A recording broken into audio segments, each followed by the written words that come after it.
The evidence that we have found and that we have released directly point to President Obama leading the manufacturing of this intelligence assessment. There are multiple pieces of evidence and intelligence that confirm that fact. People think that they're on the outs because they're not always in the same room together, Maureen. That's what she would like people to believe. Like she had what, 1 or 2 public appearances without him, and that's what led to the divorce speculation.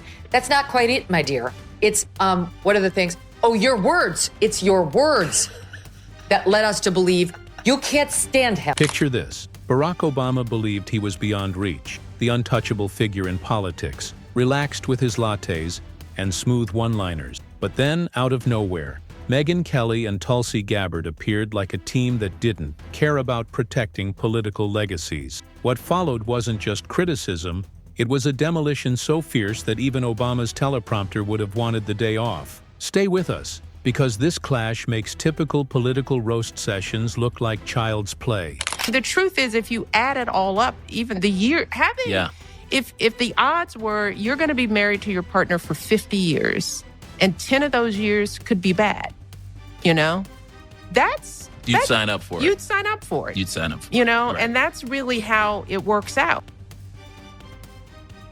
Is it, Michelle? It's not. I've been married for 17 and a half years, and not one was bad. I think she and he married the wrong people. Barack Obama has always carried himself through the political world with a glow of invincibility, almost like a movie superhero. He walked into Washington with the confidence of a smooth-talking leader who could make hope and change sound like the next big music release. The media loved him so much that if he sneezed, anchors would have described it as a poetic act of leadership. He wasn't treated only as a president. He became a lifestyle brand. People didn't just vote for him, they practically subscribed to him. Lo and behold, what happened next was we're going to do a new assessment and we're going to see what Russian interference was. Immediately, the media started reporting, it was huge. They interfered in everything. They tried to help Trump. So the answer to the homework was delivered to the media before the homework had been done. And then when the homework was officially delivered in January of 17 to Obama, shock of all shocks, it said what Obama wanted it to say, which was Russia, Russia, Russia. They wanted to help Trump. And off we were on the collusion allegations that would dominate the Trump first term. So now you have spoken to a whistleblower still inside the CIA who worked on that 17 ICA. And this person is telling us what? If you're enjoying this video, remember to subscribe and hit the bell icon. But here's the truth.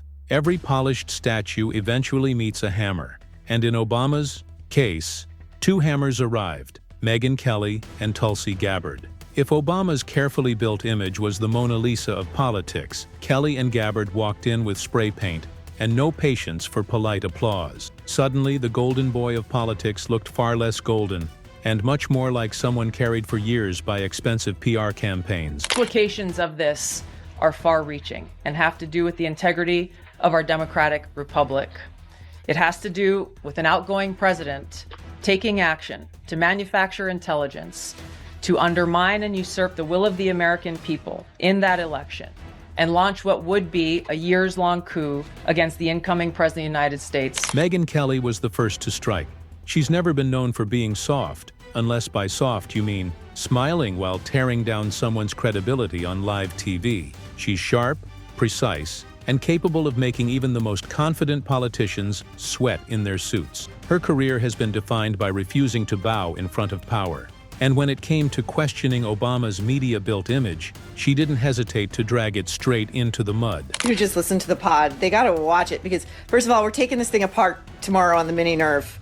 Good. He's got more chemistry with and affection for brother Craig than his own wife, if you look at the way they greet each other. And then my favorite thing is the staging now, because we all know that politics is about optics and stagecraft. Michelle's at this end of the table. Obama's all the way over here at this end. And brother Craig is between them like a mediator, like a marriage counselor. So if they're true. really still in love and together and not getting a divorce. What made Kelly especially dangerous was that she had proof. She had watched the media trip over itself to protect Obama from real scrutiny, and she never held back from exposing how absurd that was. While most journalists wrote flattering pieces that looked more like love letters, Kelly was the one calling out lazy work. Imagine a classroom where everyone submitted essays praising the king, and Kelly turned in a 5-page report exposing the king's tax fraud. That's the kind of energy she brought. Then came Tulsi Gabbard. If Kelly was the scalpel, Tulsi was the hammer. She's the politician who doesn't care whose feelings get hurt as long as the truth makes it through. She doesn't just criticize politely, she flips the entire table.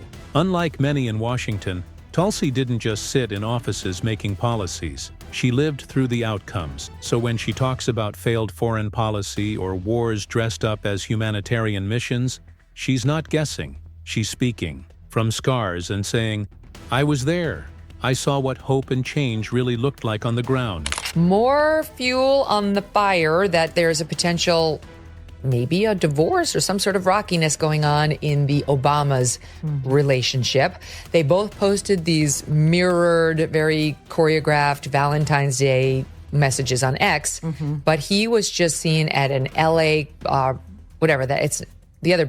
the basketball team, the Clippers, thank you, game without her. And then on Tuesday, he was spotted eating out at a fancy dinner in Sherman Oaks with both daughters, Malia and Sasha, but again, no Michelle, according to TMZ. And that's when the cracks in Obama's carefully polished image started to show. For years, he had been celebrated as the man who ended wars, healed racial divides, and rose above Washington corruption, almost like a political savior.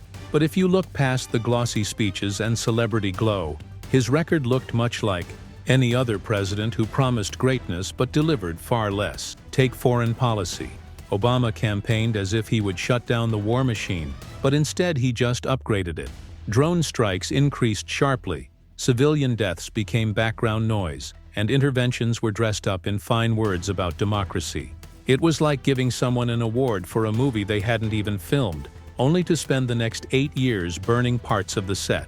At home, Obama was praised as the man who would heal America's racial wounds. His election was supposed to mark the dawn of a new era, proof that the nation had moved beyond centuries of division. The distraction. What is your response to the former president?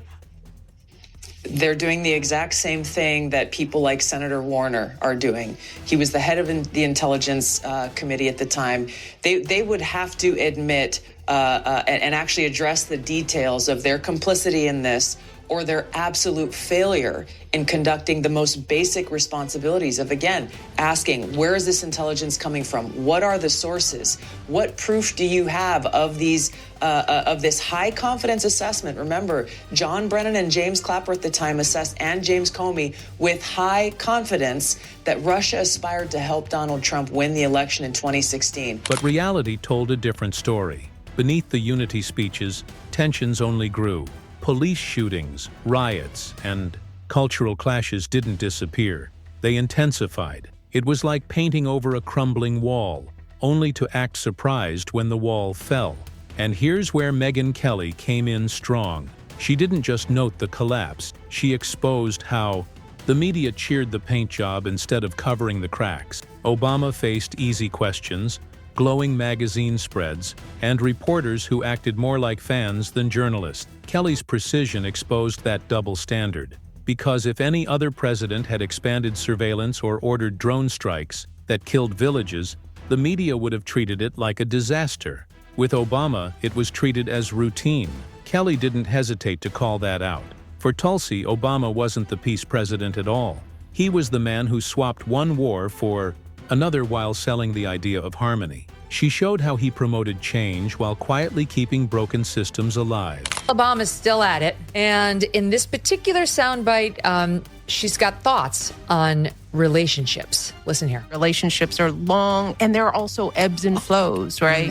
So I think sometimes people who date don't realize that, you know, in long-term relationships, you're gonna have deep dips, and you're gonna have a bad year. You're gonna have I tell people, and folks think that this is harsh. It's like, you're going to have a bad decade. Yeah. You know, I mean, I've been married to my husband for 30 plus years. I mean, the truth is, if you add it all up, even the year, if the odds were you're going to be married to your partner for 50 years and 10 of those years could be bad, You know, You'd sign up for it. You'd sign up for it. You'd sign up for it. You know, Right. and that's really how it works out. And that's why Kelly and Gabbard worked so well together. Kelly exposed the media bubble that protected Obama, while Gabbard ripped apart the policies behind his speeches. Together they were like a demolition crew, one tearing down the wallpaper, the other smashing the foundation. Obama's speeches, of course, were legendary. He could make a grocery list sound inspiring. But Kelly and Gabbard reminded people that no speech could stop bombs or undo lives lost. By the end of their critiques, Obama's untouchable image was gone. His legacy looked less like a marble statue and more like a cardboard cutout ruined by rain. And the reaction from his loyal fans? Predictable outrage. Social media exploded with defenses of Obama, proving how untouchable his image had become in the eyes of many. There was no credible intelligence that actually reported that. So President Obama's very carefully worded response that came from his office, again, deflects away from addressing any of the truth that was revealed. Right. Senator Warner refuses to speak the truth about how one of our whistleblowers came forward and approached his office numerous times about what had actually occurred, how he wouldn't go along with this fake intelligence manufactured report, was sidelined because of it. And guess what? Senator Warner's office wouldn't even give the whistleblower an email address to send his evidence of this, the treasonous conspiracy that we have now released to the American people. But truth always finds its way through, and that's what made this so powerful. Obama's presidency may still be admired by millions, but once the cracks are pointed out, they're impossible to ignore. Megynkelly and Tulsi Gabbard didn't just criticize a man, they dismantled a myth. And once a myth is broken, no amount of speeches can fix it. Kelly's first strike was aimed at the shield that had protected Obama for years, the media. She didn't just question double standards, she broke them wide open. Obama could announce a policy that looked just like his predecessors, and journalists would scramble to paint it as innovative. If another president expanded surveillance, it was called Big Brother. If Obama did it, it was called responsible oversight. The media's obsession wasn't journalism, it was fan fiction dressed up as reporting. Kelly exposed that with precision, reminding the world that the press had acted more like cheerleaders than watchdogs. Speaking of Barack Obama, he decided to drop a post on X today, and I thought, okay, maybe in the wake of the Pete Hegseth presser, he's going to say something like, no matter how you feel about the Iranian strike, hats off to our, boys in blue, our guys in the bombers.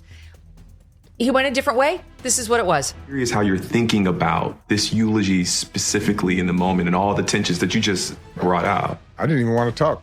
I was so mad. Part of the reason I think I ended up having anything to say at that moment was when I heard some of the victims' families forgive the shooter. And I thought, all right, let's... Whenever scandals appeared, they weren't treated as scandals. They were framed as teachable moments. Mistakes weren't called failures. They were complex challenges. It was like having friends who excuse everything you do. Forget a birthday? You were too busy being inspirational. Burn dinner? You redefined cooking. Kelly's point was simple. The press gave Obama a free pass the size of an Amtrak ticket, and he used it to coast past criticism that would have sunk anyone else. Then Tulsi came in. Where Kelly used precision, Tulsi used blunt force. She wasn't interested in how the media covered Obama. She cared about the outcomes of his decisions, and her critique carried weight because it wasn't from a pundit. It was from a soldier who saw the results in blood and bone. She also hit on the regime change disasters. Under Obama, U.S. involvement left nations broken. Libya, for example, went from intervention for democracy to a breeding ground for terrorism. That wasn't hope and change. It was chaos packaged. In speeches, Tulsi didn't sugarcoat it. She called it reckless and destructive. And from her, the words stung in ways pundits never could deliver. That claims that Russia had helped Donald Trump get elected contradicted every other assessment that had been made previously in the months leading up to the election that said exactly the opposite, that Russia had neither the intent nor the capability to try to quote-unquote hack the United States election for the presidency of the United States. So the effect of what President Obama and his senior national security team did was subvert the will of the American people, undermining our democratic republic and enacting what would be essentially a years-long coup against President Trump, who was duly elected by the American people. The strength of this two-sided attack was that Kelly and Gabbard didn't repeat each other. They complemented one another. Kelly uncovered the media machine that kept Obama's image spotless, while Tulsi exposed the harsh reality behind his speeches. One pointed out that the emperor's tailor was lying. The other showed the emperor stumbling in his robes. It was demolition from two sides, and together, it was devastating. The contrast was almost comical when you put it side by side. Obama's speeches could make the future sound like a sunrise just around the corner. His words were powerful, even poetic, but words don't bring back lives lost to poor decisions, and they don't erase failed policies. Inspiring people is one thing. Delivering on that inspiration is something else entirely. These different strands. A case upholding health care, a case declaring same-sex marriage part of our constitutional protections, of mourning. I think what pulls it all together is that no one person did any of that. So he's sitting around on a June Thursday thinking about himself and his glory days. And to your point, Smug, I'm starting to warm up to Michelle Obama's POV. I mean, like, what does he do? Kelly drove home the irony by showing how the media cheered the speeches while burying the reality. The surveillance state grew larger.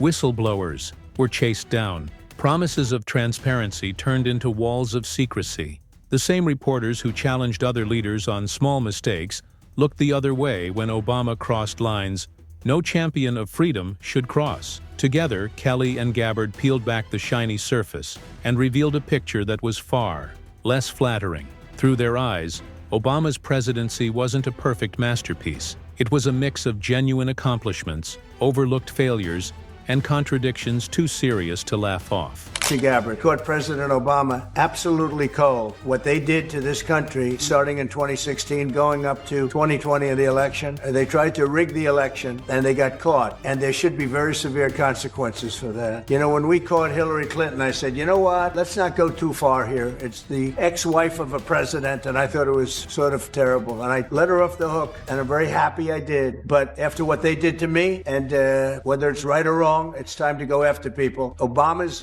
been caught directly. So people say, oh, you know, a group. It's not a group. And that's the thing. Many people still cling to the myth, even when the facts are in front of them. Kelly and Tulsi force you to see the emperor as he really was, and once you see it, you can't unsee it. Obama's carefully managed brand looks less like a timeless legacy and more like a polished marketing campaign that couldn't survive deeper inspection. By the end of their combined critique, the gap between Obama's smooth words and the harsher reality was undeniable. His speeches might still give chills, but the record leaves you uneasy for a very different reason. It's like discovering that your favorite magician wasn't performing illusions, he was hiding the truth, hoping no one would notice.